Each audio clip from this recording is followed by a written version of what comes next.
আমার একটা নাম আছে, সবাই ডাকে আমাকে, কিন্তু রবিন নামে কেউ চিনে না ব্রাজিলে, বা নেইমারের পরিবার। আমাকে সবাই আদর করে ডাকে মালিক। মালিক মালিক নামটা স্লামডগ মিলিয়নিয়ারের জামাল মালিক থেকে, তার ওই মুভিটা দেখতো, দেখার পর বলছি তোরে তো এই মালিকের মতো দেখা যায় আর কি। ওই জায়গা থেকে আমার নামকরণ করা হয়েছে মালিক। অনেক রাত হয়ে গেছে, রাত হয়ে যাওয়ার কারণে আমি আসলে কিভাবে যাব, তো নেইমার জিনিসটা বুঝতে পারতেছি যে আমরা বলতেছি কানের মধ্যে ধরে, এভাবে ধরে, এই তোর কি হয়েছে, তুই টেনশন করতেছিস কেন? দেখ আমার তো একটা এখান থেকে 4 কিলোমিটার দূরে একটা হোটেল বুকিং আছে, হোটেলের মধ্যে রুম টুমের মধ্যে সবকিছু, আমি কাপড় টাপড় নিয়ে আসি, এক কাপড়ে আসছি, আমার উবারও পাইতেছি। তখন আমার পাশে ওর সাথে কাজ করে, নাম হলো জনাতন, ওর প্রাইভেট সেক্রেটারি, সবাই জানে।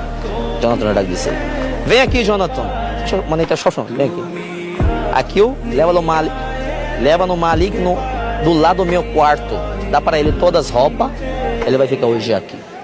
Quantos dias vai ficar? Eu falei que 3-4 dias vai ficar aqui na casa, minha casa, você é meu amigo. কথাটা আমি ব্রাজিলিয়ান ভাষায় বললাম, বাট বাংলায় যেটা হলো কি বলতেছে, মালিককে আমার পাশের রুমে নিয়ে যা, আমার ডেস্ক থেকে যা যা কাপড় লাগে ওই কাপড় দে, ও যেই 3 দিন থাকবে ও আমার পাশের রুমেই থাকবে।